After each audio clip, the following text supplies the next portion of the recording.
श्री राम जय राम जय जय राम। श्री राम जय राम जय जय राम। श्री राम जय राम जय जय राम। श्री राम जय राम जय जय राम। श्री वाल्मीकि रामायण का बालकांड का 9वां सर्ग।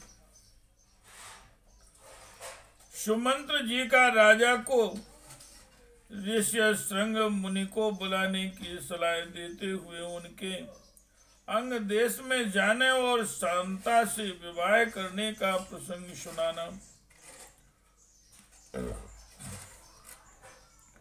एतच्छ्रुत्वा रहा सूतो राजानमिदं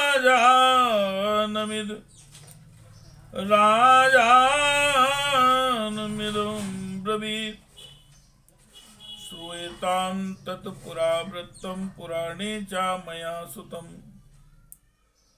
पुत्र के लिए अश्वमेध यज्ञ करने की बात सुनकर सुमंत्र ने राजा से एकांत में कहा, महाराज एक पुराना इतिहास सुनिए। मैंने पुराण में भी इसका वर्णन सुना है। ऋत्विंजो भरूपदिष्टोऽयं पुरावृत्तो मया श्रुतः। सनत कुमारो भगवान पूर्वं कथितवान् कथाम्। यदि स्त्रीणां सन्निधौ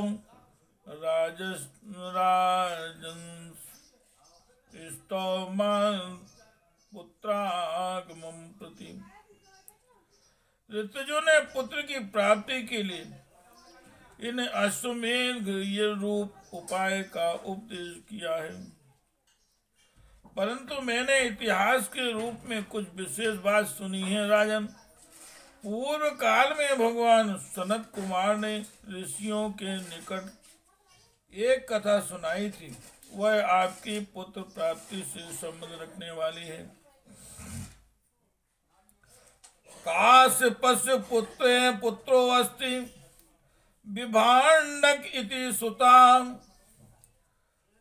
ऋष्यशृंग इति ख्यातस्तस्य पुत्रो भविष्यति।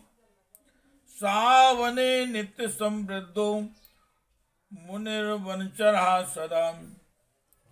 उन्होंने कहा था कि मुनिवरों, महर्षि काश्यप के विभाण्डक नाम से प्रसिद्ध एक पुत्र है। उनके भी एक पुत्र होगा जिसकी लोगों में ऋष्य श्रृंग नाम से प्रसिद्धि होगी। वे ऋष्य श्रृंग मुनि सदा वन में ही रहेंगे और वन में ही सदा लालन पालन पाकर भी बड़े होंगे। नान्यम जानाति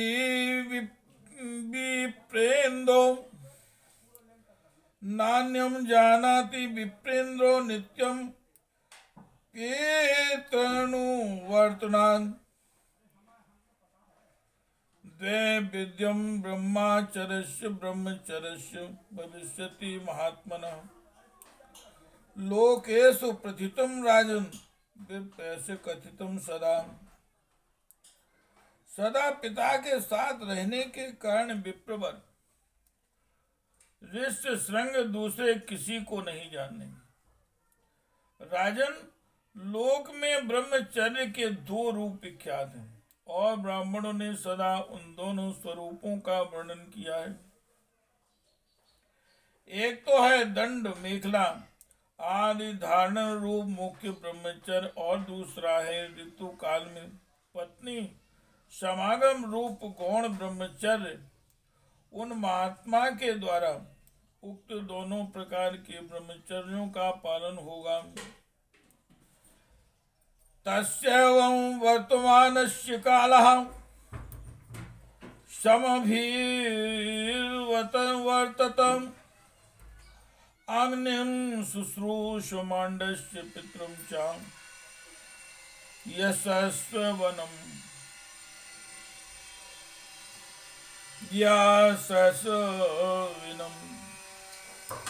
इस प्रकार रहते हुए मुनि का समय अग्नि तथा यशस्वी पिता की सेवा में ही व्यतीत होगा। तस्मिन्नेव काले तु रोमपादात् प्रतापवान् अंगे सुप्रथितो राजा भविष्यति महाबलः तस्य व्यतिक्रमाद् राज्ञो भविष्यति दुरंतुदारुणः अनावृष्टान् सुघोरावें सर्वलोक भयावह। उसी समय अंग देश में रोमपाद नामक एक बड़े प्रतापी और बलवान राजा होंगे। उनके द्वारा धर्म का उल्लंघन हो जाने के कारण उस देश में घोर अनावृष्टि हो जाएगी, जो सब लोगों को अत्यंत भयभीत कर देगी। अनावृष्टाम तु वृत्तायाम राजा सुख समन्वितः ब्राह्मणान् सुत समृद्धान् समानीय प्रवक्ष्यति भवन्तान् सुत कर्माणो लोक चारित्र वेदिना समाधि संतु नियमम् प्रायश्चित्तम् यथा भवेत्। वर्षा बंद हो जाने से राजा रोमपाद को भी बहुत दुख होगा। वे शास्त्र ज्ञान में बड़े चढ़े ब्राह्मणों को बुलाकर कहेंगे, विप्रवरो, आप लोग वेद शास्त्र के अनुसार कर्म करने वाले लोगों के आचार विचार को जानने वाले हैं, अतः कृपा करके मुझे ऐसा कोई नियम बताइए जिससे मेरे पाप का प्रायश्चित हो जाए।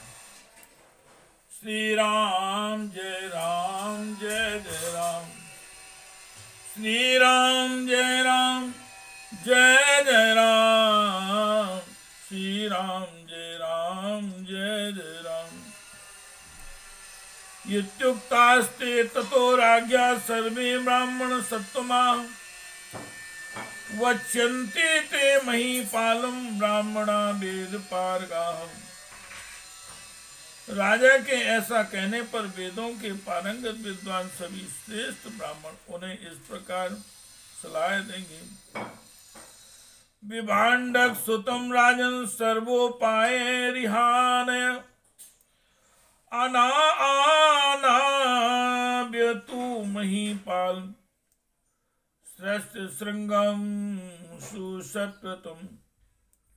विभाण्डं सुतं राजन ब्राह्मणं वेद पारगम प्रियच्य कन्यां शांतां वे विधिनां सुसमाहिताम्।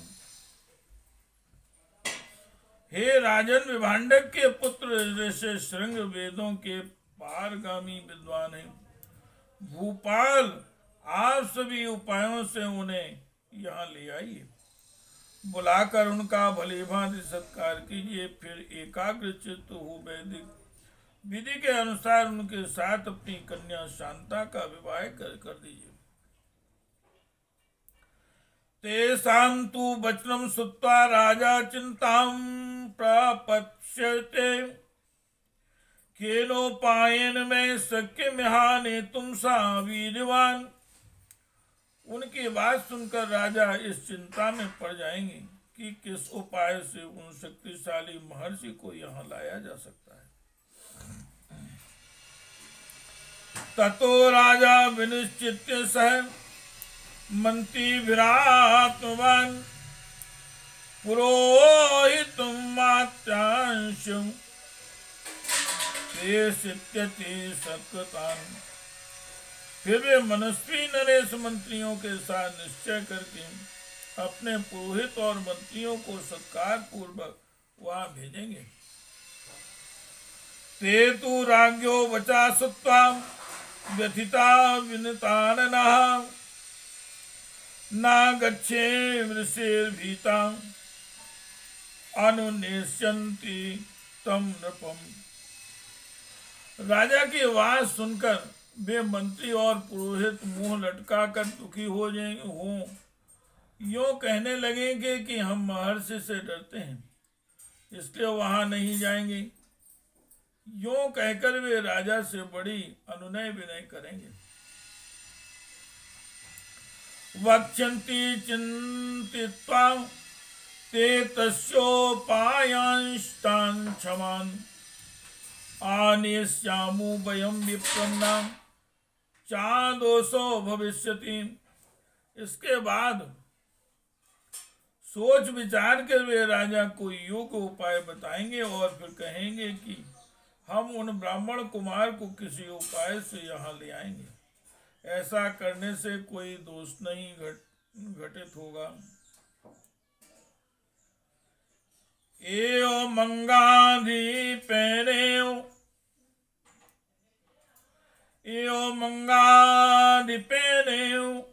गणिका विनिश्चिते वृष्ये सुताम् आनीतो आवर्ष यद देवा शांता चास्मे प्रदीयते। इस प्रकार वैश्याओं की सहायता से अंगराज मुनि कुमार ऋष्य श्रृंग को अपने यहाँ बुलाएंगे। उनके आते ही इंद्रदेव उस राज्य में वर्षा करेंगे। फिर राजा उन्हें अपनी पुत्री शांता समर्पित कर देंगे। ऋष्य श्रृंगस्तु जामाता पुत्रांस्तौ विधास्यति सनत कुमार कथिते में तावन व्याहृतम मया। इस प्रकार इस तरह ऋष्य श्रृंग आपके जामाता हुए, वे ही आपके लिए पुत्रों को सुलभ कराने वाले यज्ञ कर्म का संपादन करेंगे। यह सनत कुमार जी की कही हुई बात मैंने आपसे निवेदन की है। अतहृष्टो दशरथा सुमंत्रम प्रत्यभाषत यथार्थ श्रृंगस्त्वानीतो योनोपायन सोचताम। यह सुनकर राजा दशरथ जी को बड़ी प्रसन्नता हुई। उन्होंने सुमंत्र जी से कहा, हे मुनि कुमार, ऋष्य श्रृंग को वहां जिस प्रकार और जिस उपाय से बुलाया गया वह स्पष्ट रूप से बताओ। इत्यासे श्रीमद् रामायणे वाल्मीकि आदि काव्ये बालकांडे 9वां सर्गा। इस प्रकार श्री वाल्मीकि निर्मित आस रामायण आदि काव्य के बालकांड में 9वां सर्ग पूरा हुआ। श्री राम जय जय राम। श्री राम जय जय राम। श्री राम जय जय